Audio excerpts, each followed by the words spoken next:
Chapter 10 now. Maybe we're done with people being eaten by dogs. That was an interesting story, though. I liked it. I liked it. Well, chapter 10 of Second Kings starts off that Ahab, he had his hands full. Yeah. He had 70 sons in Samaria. So Jehu is the one who was shooting people from chariot last thing. He wrote and sent letters to Samaria, to the rulers of Jezreel, to the elders, and to those who reared Ahab's son, saying, tell us what the letter said. All right, here's what the letter says. It says now, it says now as soon as this letter comes to you, since your master's sons are with you, and you have chariots and you have horses, a fortified city. So there's what he's saying. Since you have these things, and weapons, choose the best qualified of your master's sons, set him on your father's throne, and fight for your master's house. So he says, since you have all these things, set choose the best qualified of your master's sons, and let him sit on the throne of your father and fight for your master's house. Well, they didn't take too well of this. In verse 4, we see that they were exceedingly afraid. And they said, look, 2 kings could not stand up to him. How can we stand? So they were really afraid of Jehu. Jehu's already killed 2 people, trampled all over Jezebel. Yep. This man's a bad dude. He's mean. He means business. So we get down here in verse 5, and it says, he who is in charge of the house and he who is in charge of the city, the elders also, and those who reared the sons, sent to Jehu, saying, we are your servants, and we will do all that you tell us, but we will not make anyone a king. So do what is good. They're waving the white flag there. It says, do what is good in your sight. So Jehu responds by writing a second letter. Okay. And this letter says, if you are for me, then you're going to obey my voice. Take the heads of the men, your master's sons, and come to me at Jezreel by this time tomorrow. All right. So that's a pretty good response on the mail system here in this time. Yeah. If they get the letter the same day he sent it, it's a lot better than our mail system. That's right. And so it goes, so it was, when the letter came to them, that they took the king's sons and slaughtered 70 people. They slaughtered 70 people, put their heads in baskets, and sent them at Jezreel. Sounds like a care package to me. And it does. 70 heads. So a messenger came and told him, saying, and talking about the messenger came to Jehu and said, hey, they have brought the heads of the king's sons. And he said, lay them in 2 heaps at the entrance of the gate until morning. So let's put 35 heads over here, 35 heads over here. I'm just visualizing that. So anyway, it was in the morning that he went out and stood and said to all the people, you are righteous. Indeed, I conspired against my master and killed him. But who killed all of these? Well, he responds, he says, now know nothing that shall fail. Know now that nothing shall fall to the earth of the word of the Lord, which the Lord spoke concerning the house of Ahab. For the Lord has done what he spoke by his servant Elijah. So in verse 11, we come up and it says, so Jehu killed all who remained of the house of Ahab in Jezreel. And all of these great men and his close acquaintances and his priests, until he left none remaining. So Jehu just goes through and he cleans house. And why? Because Ahab, we learned that did evil in the sight of the Lord. So trying to wipe the evil out here. So verse 12, we see that he arose and he went over to Samaria. And on the way at Beth Eked of the shepherds, Jehu met with the brothers of Ahaziah, king of Judah, and said, who are you? So they say, we are the brothers of Ahaziah. They answered who they were. We have come down to greet the sons of the king and the sons of the queen mother. So know what he says to them? Mm-hmm. He says, take them alive. They didn't want any more killing. So they took them alive and killed them at the well of Beth Eked. Yeah. So I thought they were going to keep them alive, but nope, they wanted to keep them until they got to the well of Beth Eked. That's Then right. they killed them. They killed 42 men. That so far we've had 70 men killed, Yeah. and now 42. Well, that's not counting all the rest of the people that were associated with Ahab. That's right. A lot of death here in chapter 10. There is no telling how many people have died here. And it says, so we have come, I skipped over there. So 42 men, and he left none of them. Killed them all. That's right. So much for taking them alive.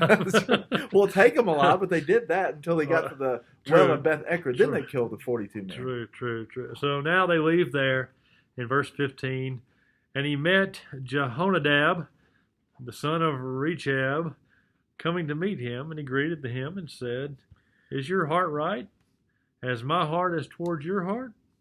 And Jehonadab said, It is. Jehu said, If it is, give me your hand. So he gave him his hand, and he took him up on the chariot. Okay, and this is what he says. He says, "Come with me, and see my zeal for the Lord." So they had him ride in his chariot with him. So they're riding in the chariot, and Jehu is being pretty braggadocious about his zeal here. Yeah. And they get to Samaria, and guess what he does at Samaria? There's no telling. He starts cleaning house again. He killed all who remained to Ahab in Samaria till he had destroyed them, according to the word of the Lord which he had spoke to Elijah. So this is something that Elijah had previously prophesied. Yep. So Jehu gathers all the people together, and this is what he said to them. Ahab served Baal a little. Jehu will serve him much. So Jehu's kind of, getting farther and farther out He's on that starting to limb. beat that chest a little bit. Yeah. So verse 19, he says, Now therefore call to me all the prophets of Baal, all his servants, and all his priests, all the servants of priests. Let no one be missing. He's like, get them all. We need them all here. For I have a great sacrifice for Baal. And whoever's missing this, they're not going to live. But Jehu acted deceptively. He's played a trick on him here. All right. With the intent of destroying all the worshipers of Baal. He's like, we're about to do the biggest smackdown for Baal here. We're gonna sacrifice a woolly mammoth. The biggest thing, that's the biggest thing that came to mind here.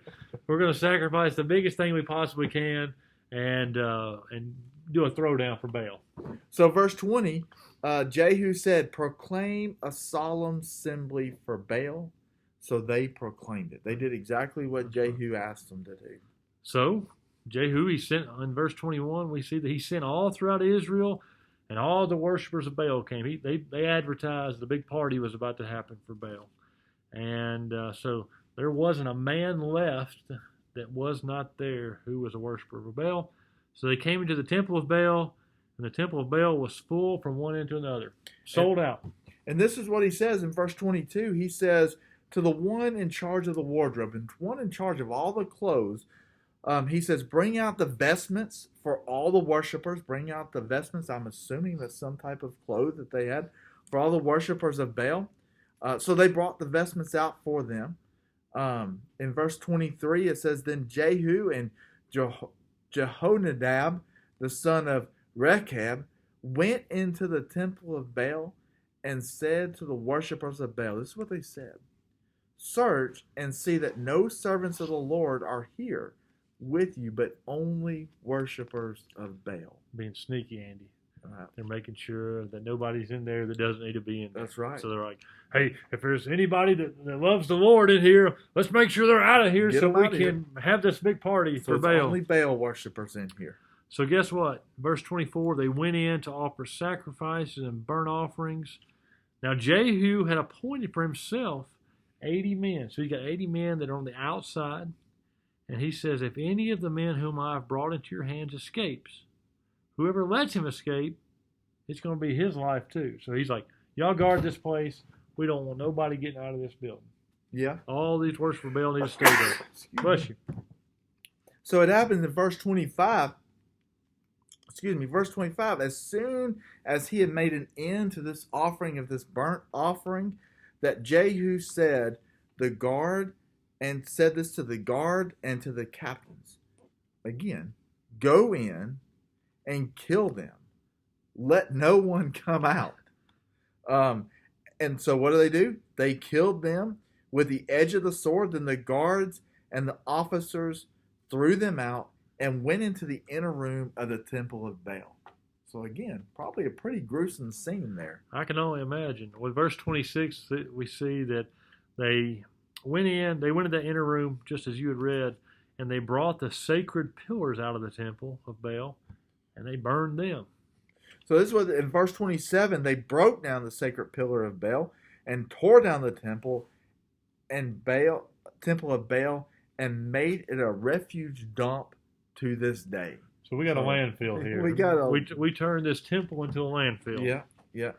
So simply put, verse 28 puts it that thus Jehu destroyed Baal from Israel. He completely wiped out people worshiping that false god right then and there.